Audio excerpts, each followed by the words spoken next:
Bhagavad Gita Chapter 9 Raj Vidya Raj Guhya Yog Verse 12-13 Mogasha Mog Karmano Moghajnana Vichetasa Rakshasi Masuri Chev Prakriti Mohini Shrita Mahatmanastu Ma Parth Devi Prakriti Mashrita Bhajantyananya Manso Gyatva Bhutadimavayam People whose hopes lead nowhere, whose efforts bring no real results, and whose knowledge is aimed in the wrong direction become confused and misguided.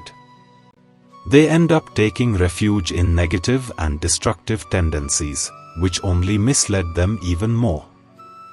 But Arjuna, great souls who live in harmony with the divine nature worship me with steady, single-pointed devotion. They recognize me as the original source and the eternal Lord of all beings. Shri Krishna now explains to Arjuna why some people fail to grow spiritually even though they have the same chances as everyone else. He says that there are people whose hopes, actions, and knowledge all go to waste, not because the world is unfair, but because their inner attitude itself moves in the wrong direction. It is like a person who walks with his eyes deliberately closed. The sunlight is all around, but because he refuses to open his eyes, he keeps hitting walls again and again. In the same way, some people fall into bad tendencies, ego, anger, cruelty, selfishness, jealousy, and these qualities act like a thick fog around the mind. They promise happiness but actually mislead. Such people chase desires that never truly satisfy. They work hard but their actions do not uplift them. They collect information but it never becomes wisdom, because their mind is turned away from the divine, away from righteousness, away from humility. It is like watering weeds instead of watering the plant.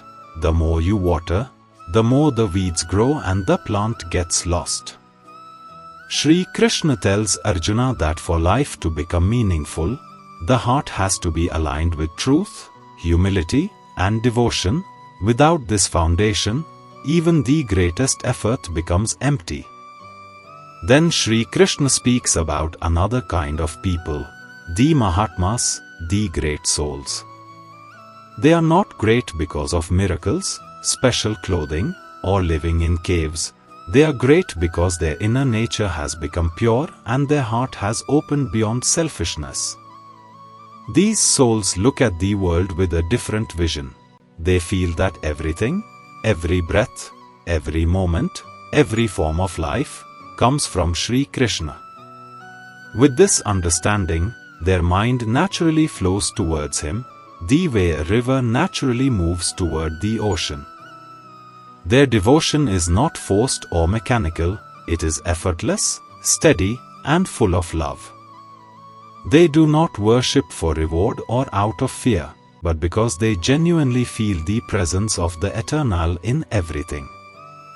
Their mind becomes single-pointed and clear, no longer restless or confused, because they have recognized the real foundation of life, Shri Krishna, the eternal source behind all creation.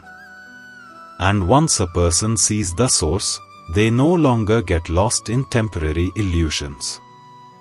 Their devotion becomes a natural expression of love, gratitude, and surrender. This is the Mahatma Shri Krishna talks about, rare not because God selects them, but because they choose God with their whole heart.